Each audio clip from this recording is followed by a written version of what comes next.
Assalamualaikum to Sir Firdaus and my fellow friends. We are from Group 5. In this video, we will be presenting about the Cold War between South Korea and North Korea and the impact of the Cold War on both countries.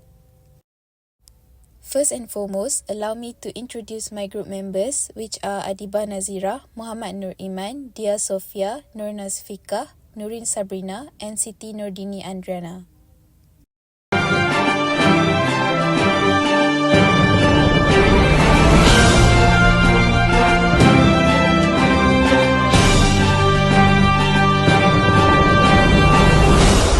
What is Cold War? It was an open yet restricted rivalry that developed after World War II between the United Nations and the Soviet Union and their respective allies. The Cold War in Korea is marked by the Korean War, which began on June 25, 1915, when the North Korea, backed by the Soviet Union and China, invaded South Korea. The United States, leading a United Nations coalition, intervened to support South Korea. The conflict was a significant episode in Cold War, representing the first major armed confrontation between the communist and capitalist bloc. What is Korean War? The Korean War was a significant conflict in the Cold War where the United States and the Soviet Union supporting opposite sides. Korean War also ended with the Armistice Agreement, which established a ceasefire and demilitarized zone along the 38th parallel. The Korean War began from 25th June 1950 and lasted for 3 years, ended in July 27, 1953. With the name of Korean War, it clearly shows that the war happened in Korea and Korean Peninsula. As we all know, the Korean War ended with Armistice Agreement along the 38th parallel. So, where was the agreement signed? The agreement was signed in Panmunjom on the demilitarized zone by North Korea leader itself, Kim Il-sung. Moving on, who are involved in this Korean War?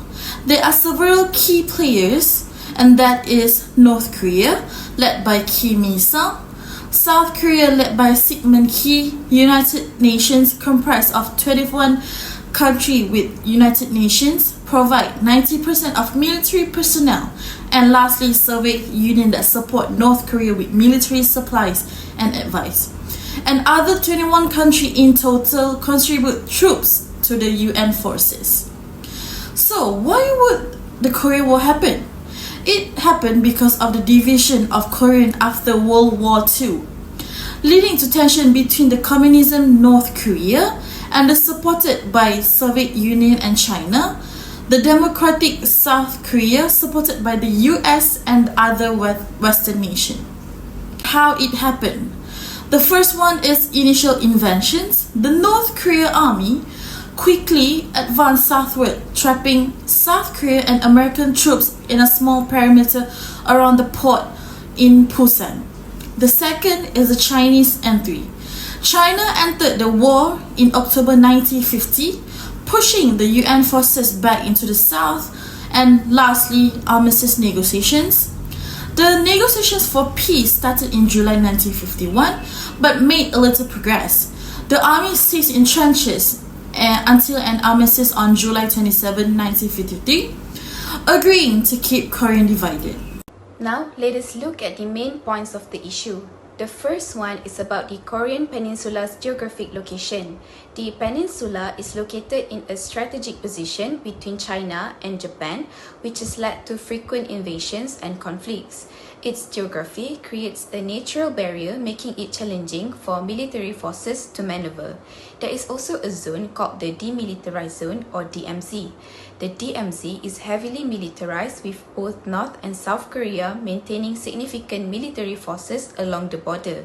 DMZ is a symbol of the broader geopolitical tensions between the two nations and their allies. South Korea's vibrant democracy and mass movements have shaped a strong sense of nationalism. The country's history of resistance against Japanese colonialism and the Korean War have contributed to a collective memory and a strong national identity. Meanwhile, North Korea's nationalism is closely tied to the Kim family's rule and the ideology of Juche. The regime has used propaganda and coercion to consolidate power and maintain a sense of national identity. The geography of the Korean Peninsula has played a significant role in shaping the ability of North Korea and South Korea to maintain independence and the preservation of Korean sovereignty despite various historical challenges.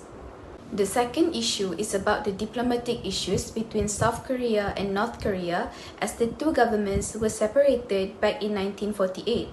The Cold War era saw both North and South Korea aligning with different superpowers, with North Korea closely tied to the Soviet Union and China, while South Korea was allied with the United States.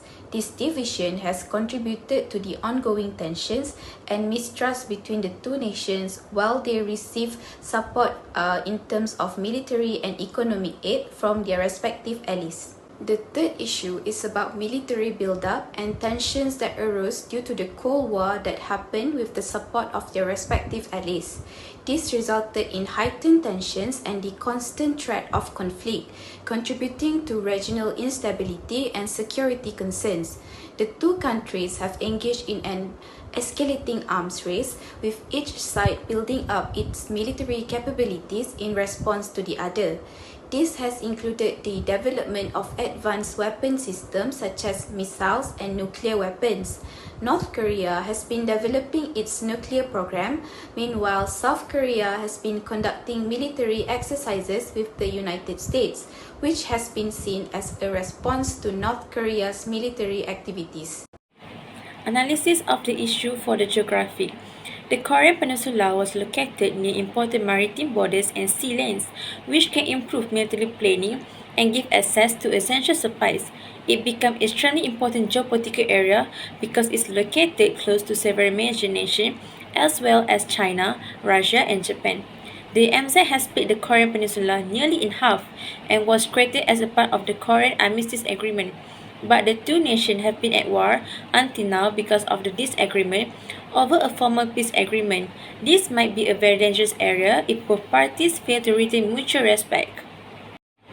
Diplomatic issues. After the two Koreas were split apart, two nations developed different political and ideological. This is a result of the presidential, democratic, pluralistic political system in South Korea, while Kim family holds power over North Korea's political structure. As a result, it will be difficult to come to an agreement on shared concern due to the difference in political system and ideologies. The United States withheld more weapons aid from South Korea because of similarity. The US also wishes to keep diplomatic ties with other nations such as China and Japan. Diplomatic issues. Military build-up. It was supported by the armed force of each country. North Korea received support from China and the former Soviet Union, while the South Korea received from the United States and other Western nations. From this, it has increased more risk and insecurity issues, and the possibilities of ongoing conflict between the two nations is extremely concerning. This is because that North Korea is developing a ballistic missile program and nuclear weapons, and it became worse since they declared last year that the country will incorporate its status as a nuclear power and will regularly test it. Moving on to the impact of Cold War crisis between North Korea and South Korea is that the Korean Peninsula nuclear tensions are expected to increase in 2024. Relations between the two sides become critical when North Korea tested solid fuel, hypersonic missiles and underwater nuclear drones.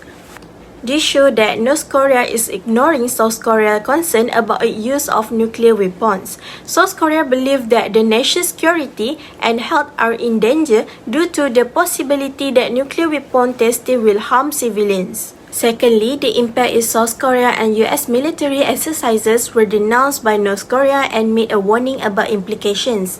The annual spring exercises between the armed forces of the United States and South Korea are intended to improve their capacity to counter the growing nuclear and missile threats by North Korea. US and South Korea authorities have repeatedly said they have no intention of attacking the North Korea. However, North Korea still view the massive military drills conducted by its rivals as invasion drills and threaten the security of his country. Next, the impact is that relations between North Korea and South Korea had already begun to worsen.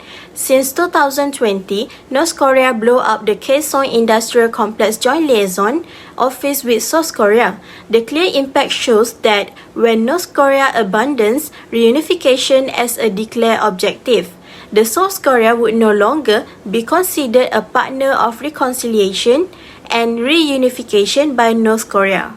The last impact is that there are bad relations between the US and North Korea. From the beginning, North Korea viewed the US as fundamentally opposed to communist ideals. A campaign of pressure that include economic sanctions, military deterrence, and diplomatic isolation against North Korea has been strengthened under the direction of the United States. This strategy has been effective in averting serious conflict on the Korean Peninsula for the past 70 years, but it hasn't stopped North Korean military development, reduced security concern, or increased mutual understanding. The first recommendation is use demilitarized zone as a platform, or the shortcut name is DMS, is a symbolic place for diplomatic engagement and confidence building measures between North and South Korea. By leveraging the DMS unique status as a buffer zone and a powerful symbol of division, the two Koreas can explore opportunity for dialogue, cultural exchange, and joint initiative within the DMS. By using the DMS as a platform for diplomatic engagement and cooperation, North and South Korea can take important steps towards building trust and reducing tension and fostering more stable and peaceful relationship on the Korea Peninsula. Next recommendation is diplomatic engagement. Diplomatic engagement should be comprising and motivated, involving not only the direct talk between North and South Korea only, but also the active involvement of regional and global stakeholders, including the United States, China, Russia, Japan, and relevant international organizations such as the United Nations. A multi-stakeholder approach, ensuring that multiple perspectives are considered and solutions are more likely to be widely acceptable and implemented successfully. Is there any peace hope between North Korea and South Korea? Based on my suggestion above, I am sure it is also a step of action they can take to stop this war. Even so, it is not an easy thing to end the wars between North Korea and South Korea. Recently, we also found that in early 2024, South Korea was attacked by nuclear threat from North Korea. From this, I find that they will not able to reconcile in the next 5 years, because as we can see, this war will never stop, and the hope for peace between the two sides of this country will not be achieved or have a peace successful. So in conclusion, as for hope for peace, that it seems drier. A hardening of tension is shown by North Korea's rejection of peaceful reunification and the removal of cooperative program. For example, Kim Jong-un ended effort at reconciliation and reunification and redefined inter-Korean ties as a relationship between two hostile countries at war, suggesting that North Korea is moving away from peace initiative.